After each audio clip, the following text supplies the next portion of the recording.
शं वरुणः शन्नो भवत्वर्यमा शन्न इन्द्रो बृहस्पतिः शन्नो विष्णुरुक्रमः ॐ शान्ति शान्ति शान्तिः।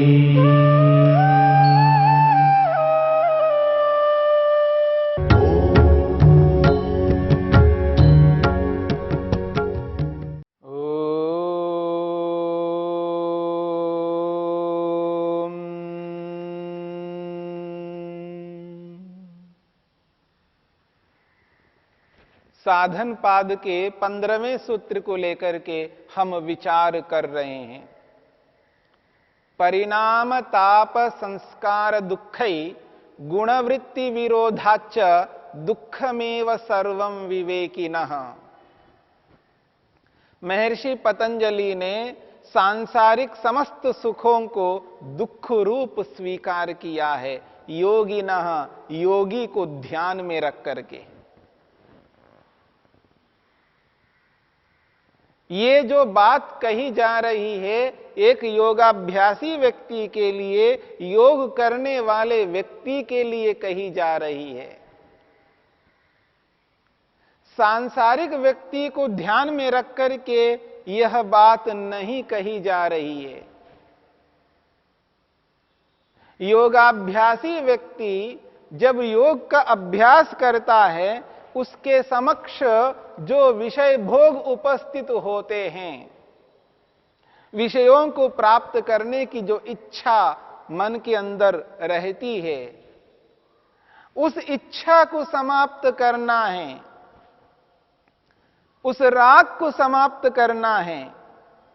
उस राग को दूर करने के लिए व्यक्ति को यहां पर कहा जा रहा है, वहां उन विषय भोगों में 4 प्रकार के दुख हैं।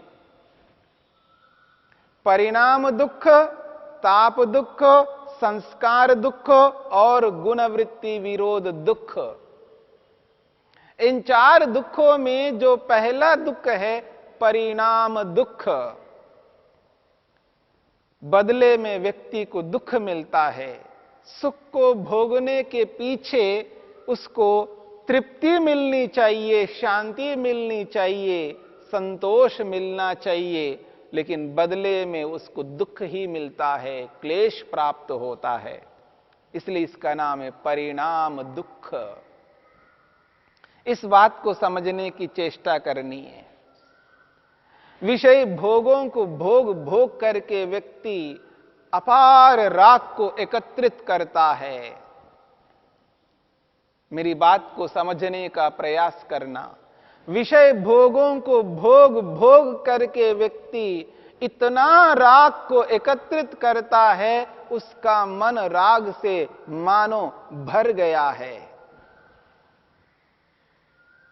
और वो राग व्यक्ति को सता रहा होता है, दुखी कर रहा होता है।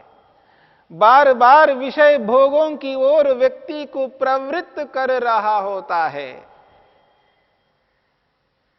इस बात को समझाने के लिए महर्षि वेदव्यास ने एक सुंदर उदाहरण प्रस्तुत किया है। वो कहते हैं, स खलु अयम वृश्चिक विषभीत इव आशी विषेण दृष्टः। स खलु अयम, वह ये जो व्यक्ति है, विषय भोगों को चाहने वाला जो व्यक्ति है, विषय भोगों की ओर जो आकृष्ट हो रहा है व्यक्ति,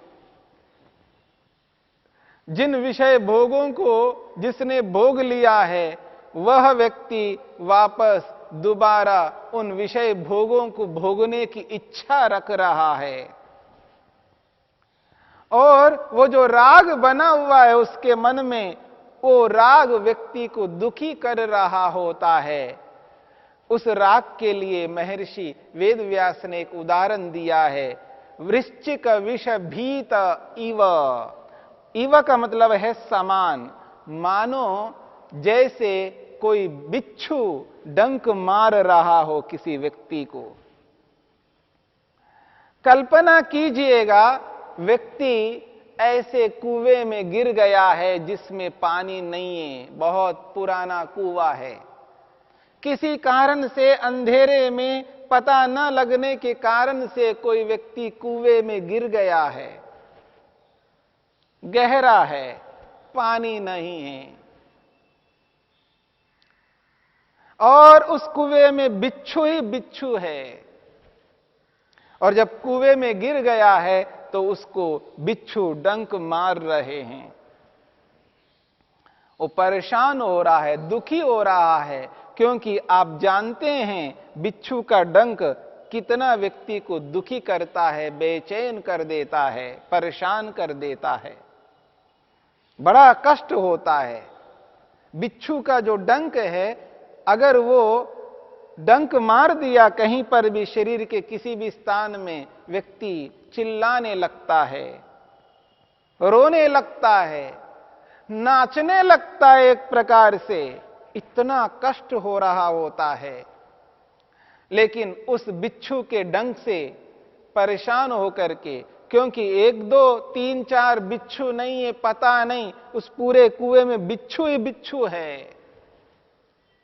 ठीक इसी प्रकार से व्यक्ति के मन में नाना प्रकार के विषय भोगों से संबंधित राग भरे हुए हैं मन के अंदर, और वो राग बिच्छुओं के समान डंक मारते व्यक्ति को वो विषय भोगों की ओर अग्रसर हो, विषय भोगों को प्राप्त कर सके, विषयों की ओर वो आकृष्ट होना चाहता है, इसलिए वो राग उसको सता रहे होते, अंदर डंक मार रहे होते हैं। जैसे उस कुएं में वो बिच्छू डंक मार रहे हैं व्यक्ति को, और उनसे परेशान होता है व्यक्ति, दुखी होता है, वहां से निकलना चाहता है, लेकिन कुआं है, कैसे निकले? कोई ऐसा तो नहीं है कि वो रास्ता जैसा हो और वो चलता जाए, वो तो कुआं है, गड्ढा है, उसको तो ऊपर चढ़ना है। ऊपर चढ़ने के लिए उसको कोई ऐसी स्थिति दिख नहीं रही है, कैसे चढ़ूं? अंधेरा ऊपर से। वो हाथ चलाता रहता है, लेकिन एक रस्सी की तरह लटकी हुई एक चीज दिखाई दे रही है, यानी अनुभव हो रहा है कोई रस्सी सी है, लेकिन उसे ये पता नहीं है वो तो सांप है, वो तो सांप लटका हुआ है, वो रस्सी नहीं है। और इधर नीचे कुएं में बिच्छू डंक मार रहे हैं, उसके डंक से परेशान हो रहा है व्यक्ति, दुखी हो रहा है, और वो ये चाहता है उस कुएं से बाहर निकलूं, और निकलने की चेष्टा करता है, लेकिन कैसे निकले? तो उसको हाथ लग जाता है वो सांप, वो रस्सी समझ बैठता है, और उसको पकड़ करके जैसे वो चढ़ने लगता है तो सांप डस लेता है। उधर बिच्छुओं के डंक से भयभीत होकर के वो सांप से डस लिया जाता है। यही स्थिति मनुष्य की है।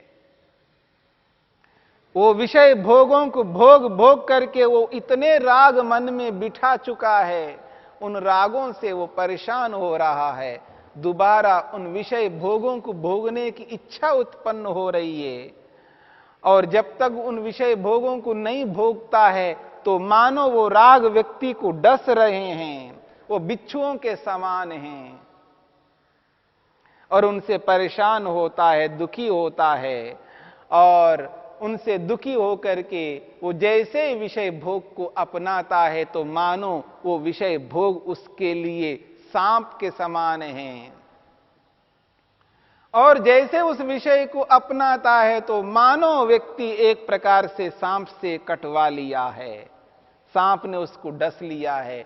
इतनी महती हानि हो जाती है,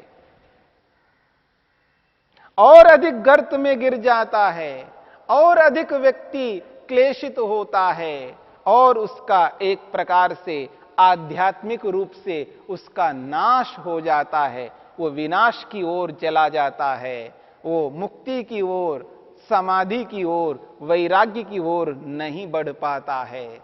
और अधिक विनाश हो जाता है। इसलिए वो सांप से कटने जैसा, सांप से डसने जैसा वो विषय है।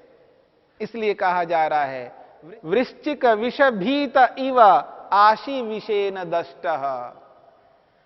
मानो बिच्छू के डंक से डर करके व्यक्ति सांप से डस लिया जाता हो, ऐसे ही यहां पर है।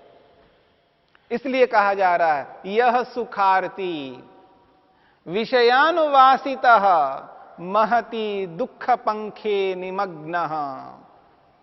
महर्षि वेदव्यास कहना चाहते हैं, वो कहना चाहते हैं यह सुखार्थी, जो सुख चाहने वाला, वो सुख कहां चाहता है? संसार में चाहता है।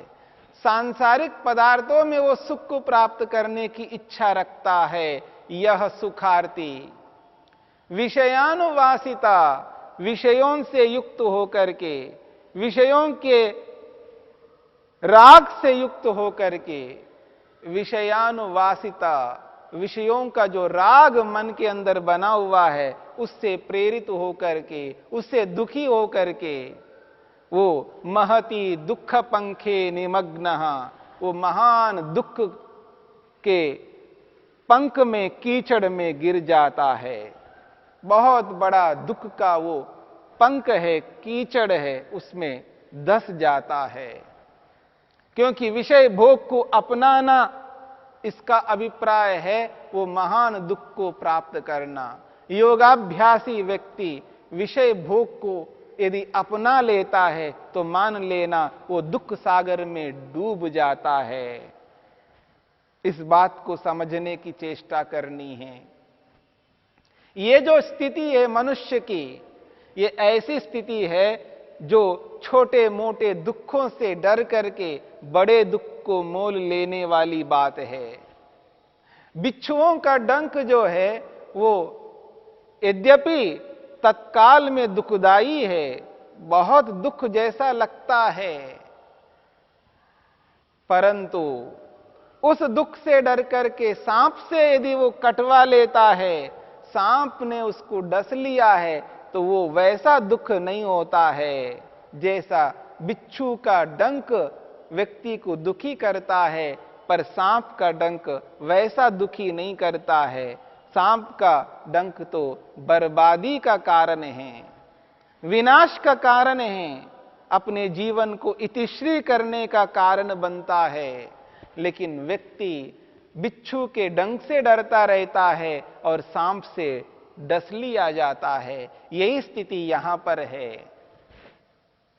जब व्यक्ति राग से परेशान हो रहा होता है, रूप संबंधी राग, रस संबंधी राग, ऐसे पांचों विषयों से संबंधित राग हैं और नाना प्रकार के पदार्थ हैं, नाना प्रकार की वस्तुएं हैं, उनसे संबंधित राग मन के अंदर भरा हुआ है।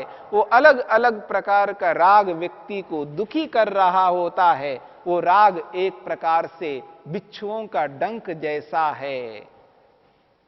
इसलिए महर्षि ने कहा है वृश्चिक विष भीत इव, इव का मतलब समान, मानो जैसे बिच्छू का डंक है उससे व्यक्ति परेशान हो रहा है। ये राग बिच्छू के डंक के समान हैं और उससे डर करके जैसे ही विषय भोगों में लिप्त होता है तो वो विषय भोग एक प्रकार से सांप जैसा है, सांप जैसा। और जैसे ही विषय भोग को अपनाता है तो योगाभ्यासी का एक प्रकार से महान हानि हो जाएगी उसके लिए। योगाभ्यासी की वो महती हानि है। इसलिए महर्षि ने कहा यहां पर महती दुख पंखे निमग्नः, वो महान दुख सागर में गिर जाता है जैसे ही वो विषय भोगों को अपनाता है। राग व्यक्ति को दुखी करता है तो उस दुख को वो सहन कर ले ताकि विषय भोगों में लिप्त नहीं होना पड़ेगा। उसको सहन करे, उसको समझे और उसका प्रतिरोध करे, उस राग को रोकने का अभ्यास करे, तप करे, स्वाध्याय करे, ईश्वर प्रणिधान करे, उसको सहन करे, पर व्यक्ति नहीं सहन कर पाता है और विषय भोगों में लिप्त होकर के और अधिक हानि उठा लेता है। यही है यहां पर महती दुख पंखे निमग्न, महान दुख के सागर में और डूब जाता है व्यक्ति। ऐसा परिणाम दुखता नाम प्रतिकूला सुख अवस्थायामपि योगिनम एव क्लिष्णाति। ऐसा परिणाम दुखता, इसी का नाम है परिणाम दुख। यही परिणाम दुख है जो व्यक्ति को अत्यंत दुखी करता है। प्रतिकूला, ये योगी के लिए प्रतिकूल है। ये विषय भोग योगी के लिए अनुकूल नहीं होते हैं, ये प्रतिकूल स्वरूप होते हैं। सुख अवस्थायाम अपि, सुख के काल में भी प्रतिकूल है।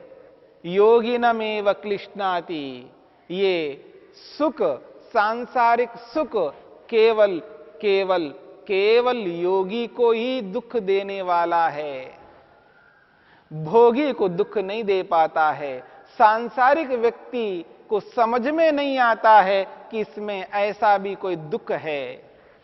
इसलिए कहा जा रहा है योगिनमेव क्लिष्णाति, योगी को ही दुख देने वाला होता है। ये जो परिणाम दुख है ये केवल मात्र योगी को दुखी करता है, सांसारिक व्यक्ति को दुखी नहीं कर पाता है। सांसारिक व्यक्ति को पकड़ में ही नहीं आता है कि मैं इस प्रकार के दुख सागर में डूबता जा रहा हूं। इसलिए इस बात को समझने की चेष्टा करनी है। महर्षि वेदव्यास कहना चाहते हैं, जब राग व्यक्ति को सता रहा होता है तो समझ लेना वो राग बिच्छुओं का डंक है। उससे परेशान होकर के विषय भोगों में लिप्त नहीं होना है। यदि विषय भोग में लिप्त हो जाएं तो समझ लेना वो विषय भोग एक प्रकार से सांप का डंक है। कौन सा डंक स्वीकार्य है योगाभ्यासी व्यक्ति के लिए? सांप का डसना स्वीकार्य है या बिच्छू का डंक स्वीकार्य है? ये निर्धारण, ये निर्णय योगाभ्यासी को कर करके चलना है। योगाभ्यासी के सामने जब राग सता रहे होते हैं तो समझ लेना बिच्छू डंक मार रहे हैं, उनको सहन करना है। उनको सहन करने के लिए तप करना है, स्वाध्याय करना है, ईश्वर प्रणिधान करना है, क्रिया योग को अपना करके उस डंक को सहन करते जाना, जिससे सांप के डंक से बच सके। सांप के डंक से बचना ये योगाभ्यासी के लिए अत्यंत आवश्यक है। अन्यथा इधर बिच्छू के डंकों से, यानी राग रूपी बिच्छू के डंक से परेशान होकर के विषय भोग रूपी सांप से वो डस ले तो महती हानि है। उस हानि से बचना है, यही योगाभ्यासी के लिए आवश्यक है। ऐसा करने पर ही इस परिणाम दुख से बचा जा सकता है।